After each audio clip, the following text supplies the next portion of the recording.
కలసంలో ఒంటరిగా ఉన్నావేమో, మాట్లాడడానికి ఎవ్వరూ లేరని ఫేస్బుక్లో అందరికీ ఫ్రెండ్ రిక్వెస్ట్లు పంపించద్దండి, జాగ్రత్త. కొంతమందికి ఇది ఒక చెడ్డ అలవాటు ఉంటుంది. ఏంటంటే అందరికీ ఫ్రెండ్ రిక్వెస్ట్లే, కనబడిన వాళ్ళందరికీ. ఆ ఫోటో బాగుంది అనుకోండి, కొంచెం సినిమా యాక్టర్లా ఉంటే ఫ్రెండ్ రిక్వెస్ట్, బాగుంది అందగత్తేమో అని. మీకు ఇంకో మాట చెప్పమంటారా? సోషల్ మీడియాలో ఉన్న దాదాపు ఒక 50% అకౌంట్లు ఫేక్ అకౌంట్లు అంట. అక్కడ ఆడపిల్ల ఫోటో ఉందంటే అవతల మగపిల్లోడు ఉంటాడు, జాగ్రత్త. అది ఒక ఫేక్ అకౌంట్, ఏదో పేరు పెట్టి ఎవరో ఫోటో డౌన్లోడ్ చేసి వాళ్ళు పెడతారు. నువ్వు అనుకుంటావు అవతల వైపు ఆడపిల్ల ఉందని అర్ధరాత్రి 2 గంటల దాకా కళ్ళు కాయలు కాసేలా నిద్రపోకుండా బీపీ షుగర్లు తెచ్చుకొని మరి నువ్వు చాటింగ్ చేసేస్తూ ఉంటావు. అక్కడ మగోడే ఉన్నాడు, నువ్వు కూడా ఇక్కడ మగపిల్లోడివే, జాగ్రత్త. భ్రమలో బ్రతుకుతా ఉన్నావు.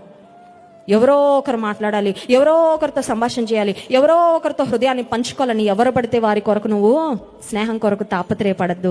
నీతో స్నేహం చేయాలని, నీతో సహవాసం చేయాలని, నీ జీవితంలో ఆయన నీకు తోడుగా ఉండాలని ఆశిస్తున్నాడు దేవుడు. Download ShareChat.